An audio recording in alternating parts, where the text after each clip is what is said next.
আমাদের নিজ সম্পদ আমরাই রক্ষা করব, আমাদের কোস্টগার্ডেরা রক্ষা করবেন।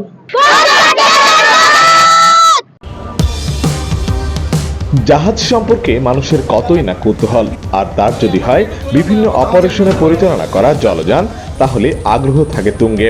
আর তা মেটাতে মহান বিজয় দিবসে চট্টগ্রামের কর্ণফুলী নদীতে কোস্টগার্ড উন্মুক্ত করেছিল তাদের 7টি জাহাজ।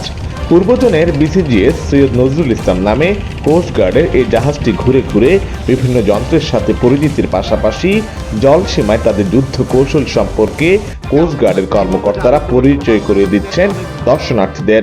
গান দিয়া আমরা এয়ার এবং সারফেসে দুইভাবে ফায়ার করতে পারি।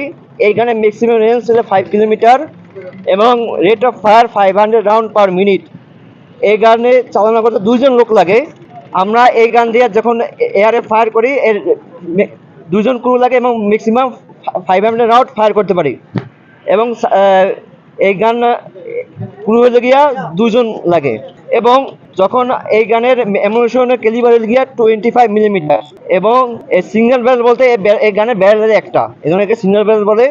এবং অটোমেটিক গান বলতে এই গান দিয়া আমরা সিঙ্গেল শটও করতে পারি এবং ব্রাশ ফায়ারও করতে পারি। এই গানের 2টা চেম্বার আছে, লেফট বক্স এবং রাইট বক্স। আমরা রাইট বক্সে অ্যামুনিশন লোড করতে পারি এবং লেফট বক্সে অ্যামুনিশন লোড করতে পারি। 16 ডিসেম্বর সোমবার দুপুর থেকে বিকেল পর্যন্ত মাত্র 2.5 ঘন্টার জন্য সর্বসাধারণের জন্য উন্মুক্ত করে দেয়া এই জাহাজে এসে ঘুরতে পেরে উচ্ছ্বসিত দর্শনার্থীরা।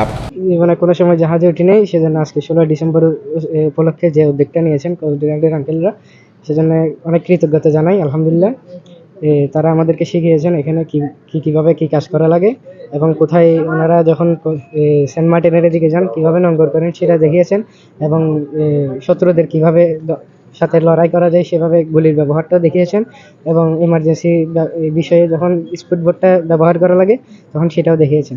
আমার জীবনে চলতেছে এখন বর্তমানে এই প্রথম আমি জাহাজে পড়লাম, তা আজকে 16 ডিসেম্বর মহান বিজয় দিবস উপলক্ষে খুব ভালো লাগতেছে। আজকে ওনারা আমাদেরকে ঢোকার সুযোগটা দিচ্ছে, আসলে খুব আনন্দ লাগছে। প্রথম চিটাঙের মানুষ, এই চিটাঙের এই জিনিসগুলো আমরা কখনো দেখি নেই, আজকে থেকে আসলে নিজেকে আনন্দিত মনে হচ্ছে। না কেন, এটা আমার জন্মভূমি, এটা আমার মাতৃভাষা, মাতৃভূমি, এটাকে কেন ধ্বংস হতে দিবে? বাংলাদেশের সমুদ্র সীমা কেউ দখল করতে পারবে না। আমাদের কোস্টগার্ড আছে, নেভি ভাইয়েরা আছেন, সমুদ্রের রক্ষিকারা আছে, কেন দিবে? দেশকে কেন আমরা তুলে দিব কেন? আমাদের নিজ সম্পদ আমরাই রক্ষা করব, আমাদের কোস্টগার্ডেরা রক্ষা করবেন। রশির ব্যবহার আর গানের ব্যবহারগুলি আমাদেরকে শিখিয়েছেন। এখন সামনে আমরা জানি না আরো কিছু শেখার মতন পাবো। জাহাজের গভীর সমুদ্রে গমন ও উপকূলীয় অঞ্চলে টহল প্রদান, উদ্ধার ও অনুসন্ধান, অবৈধ অনুপ্রবেশ, চোরাচালান রোধ সহ জলদস্যুতা দমনে কাজ করে কোস্টগার্ড। আর তাদের এই কার্যক্রম জনগণের মাঝে বিপুল কৌতূহল তৈরি করে। মহান বিজয় দিবস উপলক্ষে কোস্টগার্ডের এই জাহাজটি উন্মুক্ত করা হয়েছিল সাধারণ দর্শনার্থীদের জন্য। এই জাহাজ দিয়ে নদীপথে যে সকল স্মাগলিং কিংবা অপতৎপরতা রয়েছে সেগুলো প্রতিহত করা হয়। সাধারণ মানুষের মাঝে এটি পরিচয় করার জন্য কোস্টগার্ডের এই আয়োজন।